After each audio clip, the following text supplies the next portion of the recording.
pour une nouvelle vidéo sur la chaîne. Aujourd'hui, on va parler comics et surtout d'achats que j'ai effectués en septembre dernier, enfin carrément tout l'été en fait. Donc ce sera en plusieurs parties, parce qu'il y a une énorme... Enfin j'ai rattrapé beaucoup de choses. Et par contre, je suis encore en retard sur de nombreux autres. Donc, ce sera en deux parties. Donc là, c'est la première partie. Donc là, c'est ce que j'ai déjà lu. Et j'en ai encore tout autant en cours de lecture, sur ma pile de lecture. Donc, c'est parti. Alors, on va commencer par Batman White Knight, écrit par Sean Murphy. Donc là, c'est l'édition Urban à 4,90 qui sont faits au mois de juin, début d'été. Donc là, juste un petit mot sur la qualité de l'édition. Bah, franchement, pour le prix, il n'y a rien à dire. Honnêtement, voilà, à moins de 5 euros, on a quand même pas mal de pages. On a, je sais pas combien, 208 pages. Sur un comics, franchement, de qualité.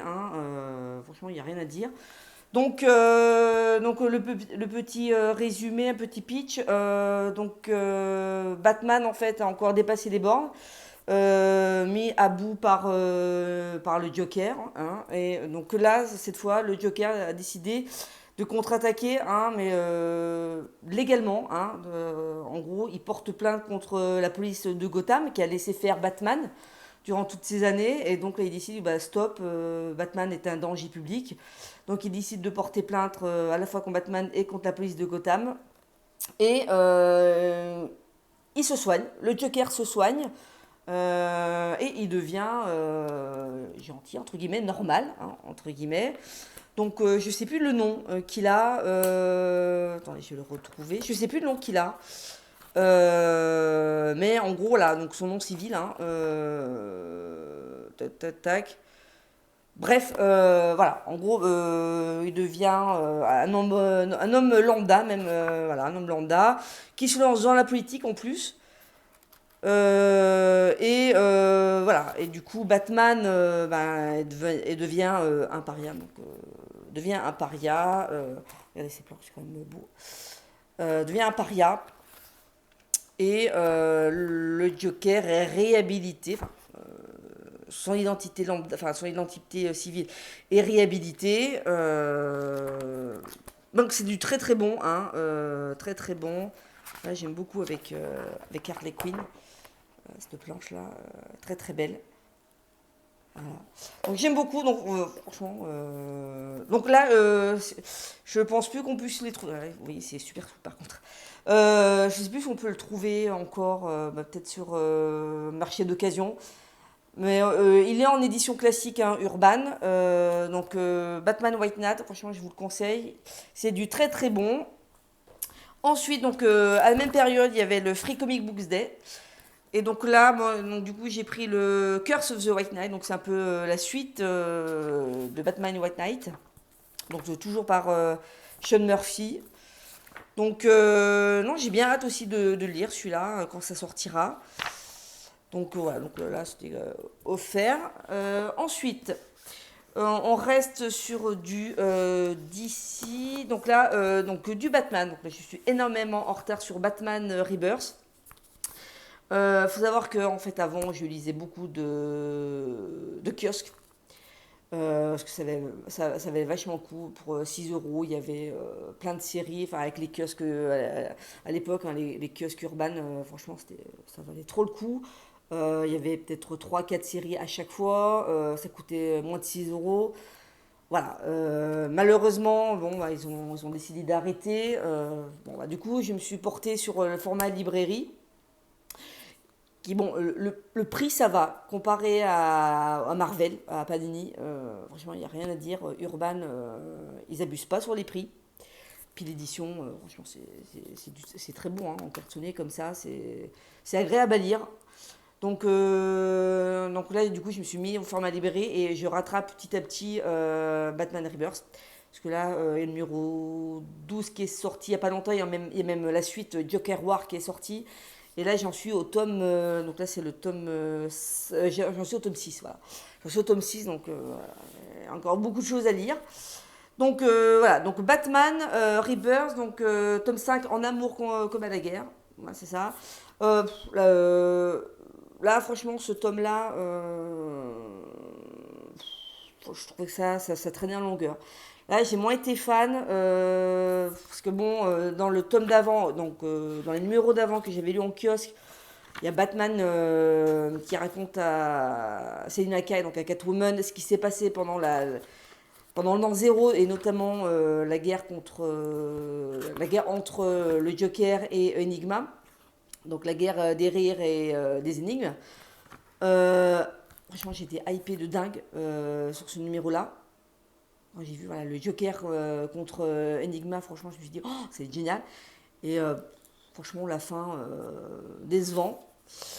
Et donc là, voilà, et, en fait, Batman lui raconte ça parce qu'il lui a, à Catwoman, bon, je suis un peu spoilé, il lui a demandé de l'épouser. Mais avant qu'elle lui réponde, il lui a dit, écoute, faut que je te dise ce qui s'est passé pendant la guerre des rires et des énigmes. Franchement, ce qui s'est passé, bon, ok, c'était affreux, il y a eu une guerre civile, enfin, c'était monstrueux, mais vis-à-vis de Batman, je vois pas ce qu'il a fait d'extraordinaire pour être traumatisé comme ça. Voilà, donc là, ça se passe après.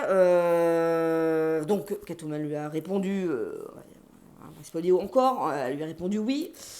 Et donc là c'est la suite. Donc, Batman et Catwoman décident de partir à la recherche d'une ancienne alliée de Catwoman, enfin d'une connaissance de Catwoman qui a été accusée à tort d'un crime.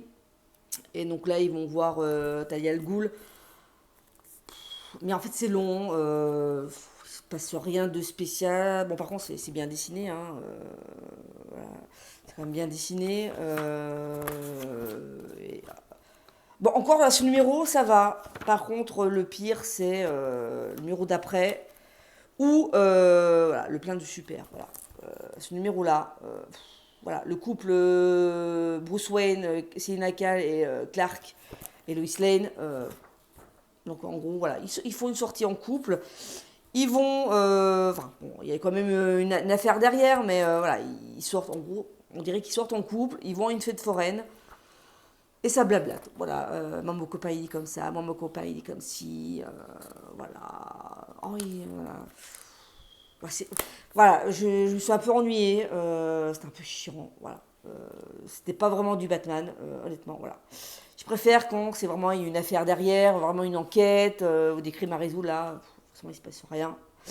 Donc voilà, un peu déçu pour ce tome 5. Donc ensuite, j'ai continué, on va prendre le tome 6. Voilà, tout le monde aime Ivy, Poison Ivy, hein. Beaucoup mieux, hein, beaucoup mieux. Non, par contre, la couverture, elle est magnifique. Beaucoup mieux, hein,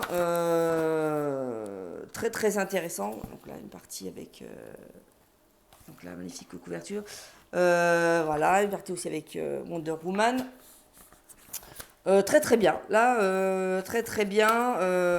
Donc voilà, Batman et Wonder Woman partent faire une mission tous les deux. C'est dans une sorte d'univers où le temps passe plus vite. Donc en gros, il reste, je crois, 50 ans, il me semble. Enfin, c'est énorme. Tandis que Catwoman reste dans l'univers classique, hein, dans le monde classique, et essaie de le faire sortir parce que, voilà, peut pas rester. Enfin, voilà, pour elle, ça fait quelques jours. Mais pour Batman et Wonder Woman, là, c'est très beau aussi. Wonder Woman, ça fait des décennies et des décennies. En fait, il remplace un personnage parce que ce personnage veut voir sa fiancée une dernière fois, sauf que il faut absolument quelqu'un pour garder, pour surveiller en fait notre univers. Donc voilà, Batman et Wonder Woman se portent volontaires, sauf que bon, Catwoman, elle se rend compte que ce personnage-là un peu les manipule, quoi. Il abuse carrément, donc décide de les ramener. Voilà, très très bien. Et donc voilà, vraiment tout le monde aime Ivy. Voilà, c'est vraiment cette partie-là. Franchement, très bon aussi. Voilà, Poison Ivy qui contrôle un peu le monde entier. Vraiment. Voilà, qui contrôle même la Justice League. Hein, là, ça contrôle même voilà, Superman, même même sa copine Harley Quinn. Franchement, c'est énorme. C'était très drôle. Très très bon aussi. Et ensuite, il y a l'épisode avec Booster Gold. Voilà, belle couverture aussi. Booster Gold, très très bien. Donc là, ça montre, voilà, en gros, Booster Gold décide de faire un cadeau à Batman, donc, et plus précisément à Bruce Wayne. En fait, il décide de retourner dans le passé et d'annuler en fait la mort de ses parents. Voilà. Il remonte dans le temps et il change ce qui s'est passé et ses parents sont vivants. Et en gros, il lui offre la vie qu'il aurait pu vivre si ses parents n'étaient pas décédés et s'il n'était pas devenu Batman. Voilà, donc quand même un cadeau très sympa, mais à la fois très étrange quand même, hein, comme cadeau, mais voilà. Et Booster Gold, quand même, se rend compte que bah, c'est pas si bien que ça, parce que bah, le monde a changé. Voilà, il n'y a pas de Batman, enfin, il y a un Batman, mais c'est pas Bruce Wayne. Et ce Batman-là, voilà, il tue. Là, carrément, il tue. Voilà. Il y a Catwoman aussi, dont ça se réplique et Mao. Voilà, elle ne dit que ça. Voilà, un Bruce Wayne qui est complètement perdu quand Booster Gold lui raconte que en fait non, toi t'es Batman, tes parents sont morts. On voit que voilà, c'est quand même un traumatisme qui est encore présent, même des années après, et même une vie après en fait, hein, même une nouvelle vie après. Euh, donc voilà, très sympa, honnêtement beaucoup mieux que le tome 5. Donc voilà, niveau Batman, voilà, j'en suis au tome. Voilà, j'ai lu le tome 6, il me manque donc le tome 7 jusqu'à Joker War. Donc j'ai pas mal de retard. Donc toujours d'ici maintenant Justice League Rebirth. Donc là c'est le tome 5. Donc pas mal aussi. J'ai beaucoup aimé. Avec donc les descendants aux membres de la Justice League. Voilà. Franchement très sympa. Et là, par contre, c'est très surprenant parce que voilà, il y a des couples. En gros, on apprend qu'il y a des couples qui vont se former dans l'avenir, notamment avec Flash et puis la Green Lantern Jessica Cruz. Voilà, alors qu'on se dit, bah non, Flash, enfin Barry, il est avec Iris. Voilà, donc c'est assez étonnant, mais très très bon aussi. Très très bien, c'est encore bien dessiné. Et là, le dessinateur. Fernando Passarin, je connais pas du tout, mais voilà, c'est du Brian Hitch. Non, c'est du très bon. Oh, cette couverture, elle est super aussi. Voilà. Donc là, c'est une grosse histoire aussi. Ça a quand même pas mal centré sur Wonder Woman. Hein, donc franchement, très sympa. Voilà. Voilà. Ensuite, voilà. Donc un autre comics de l'édition Urban. Une sorte d'Urban essentiel, best-of. Hein, voilà, donc à 4,90. Donc. Joker, le deuil de la famille, donc là c'est plus du Rebirth, c'est du New 52, du Renaissance. Pareil, donc là Renaissance, j'ai que les premiers tomes en fait de Batman. Et je crois que j'ai vraiment que le premier tome en fait. Je suis en train de me dire, j'ai que le premier tome, j'ai que la cour du hibou, le premier tome en plus, donc voilà.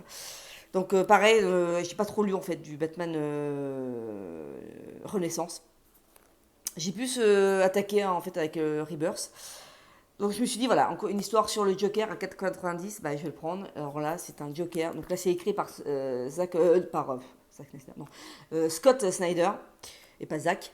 Voilà, c'est un Joker, mais enfin, qui est vraiment cinglé, là, qui pète un plomb, mais qui est même, mais sadique de ouf, quoi. C'est même dégueu, quoi.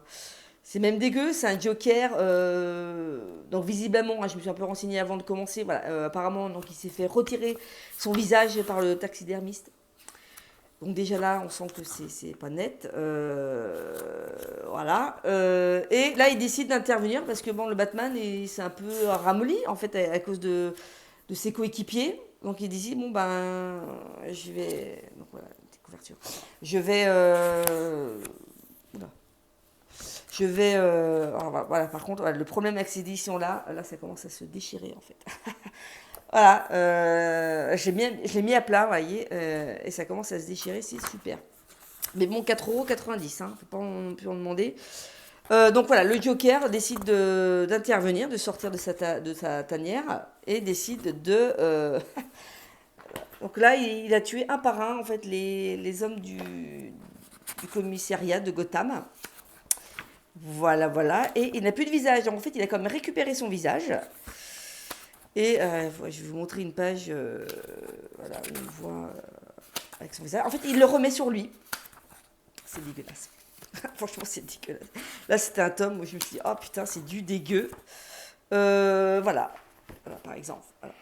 C'est dégueulasse. Voilà à quoi il ressemble. Il ressemble à rien. Alors là, le Joker de Scott Snyder, ça ressemble à rien. Et donc il s'en prend un par un, en fait, aux membres de la Bat Family. Hein. Donc, que ce soit Alfred, il s'en prend à Damian, il s'en prend à Jason Todd, il s'en prend à Dick Grayson, à Batgirl. Et alors, le pire, c'est qu'à un moment, donc il les capture, hein, et à un moment, il leur fait croire qu'il leur a retiré à chacun leur visage. Voilà. Il leur fait croire qu'il a retiré leur visage. Voilà, niveau psychologie, on est vraiment dans de la folie pure. Hein, il est vraiment dingue. Mais voilà, très très bon. Après, je sais qu'il réapparaît plus tard dans le Batman de Snyder, dans Masquerade, il me semble. Donc pareil, il faudrait que je me le prenne. Par contre, Snyder, j'ai eu du mal quand même avec son. Là, au niveau Rebirth, j'avais lu All Star Batman. Voilà, franchement, j'ai pas aimé. Donc, un jour, peut-être que je me ferai l'intégrale de son Batman. Parce que bon, La Cour des Hiboux, le premier tome, euh, j'avais bien aimé. Donc, il faut absolument que je termine, parce que c'est un grand classique aussi, La Cour des Hiboux. Donc, voilà, voilà, voilà. Donc voilà, Joker le 2 de la famille, bien deg. Et puis, un petit dernier, voilà. Donc, j'ai fait une vidéo là-dessus, hein, Three Joker. Donc là, c'est en VO par contre. Alors, je lis très peu de VO, honnêtement. Parce que bon, je me suis dit, je vais rien comprendre. Mais là, j'étais surprise quand même, j'ai plutôt pas mal compris ce que ça racontait, hein, en gros. Non, non, pas en gros, mais voilà. Au final, ça se lit très bien, même pour les personnes qui lisent pas forcément de l'anglais non plus. Ça se lit très bien. Donc voilà, Three Joker, donc c'est une mini-série en cours, écrit par Jeff Jones. Donc là, c'est le premier tome. Le deuxième tome arrive à la fin du mois, fin du mois de septembre, et en octobre.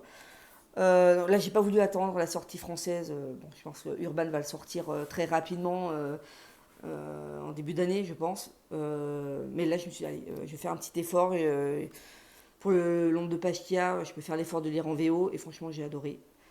Donc voilà, le petit postulat, c'est voilà, est-ce qu'il y a vraiment trois jokers? Parce qu'il y a il y a trois crimes qui se passent, trois lieux différents, mais au même moment, signés par le Joker. Mais voilà, comment est-ce possible? Bon bah voilà, donc affaire à suivre. Donc franchement c'est du très très bon. Et puis les planches, franchement c'est très beau. Moi j'adore les planches comme ça. Franchement très très bien. Batman quand même, on voit qu'il a quand même morflé hein, pendant toutes ces années. Voilà, puis il a trois cadavres avec jokerisés en fait, ils sont jokerisés. Donc franchement, j'adore. Donc voilà. Donc la suite à la fin la suite à la fin du mois, donc la semaine prochaine, à un moment où je tourne cette vidéo. Donc je me vite me le commander pour avoir la suite. Donc voilà. Donc c'était la première partie de ce comics book haul. Hein, voilà, on va l'appeler comme ça. Donc là c'est ce que j'avais lu. Donc je reviendrai pour une deuxième partie quand j'aurai lu la suite. Donc il y en a tout autant. Il y a du Flash Rebirth aussi. Il y a du... ah non, j'ai oublié. Oula. Non, j'en ai oublié. J'ai oublié. Donc là, c'était la partie d'ici. Ah, il me semblait bien. J'avais plus que ça. Une partie Marvel aussi, quand même, un petit peu. Alors, Marvel, j'ai du mal à me repérer. Marvel, avec toutes les sorties qu'ils font, toutes les séries qu'il y a. En plus, contrairement à Urban, ils ont un an de retard entre la sortie kiosque et la sortie dure, hein, librairie. Je me suis dit, bon, par quoi je commence?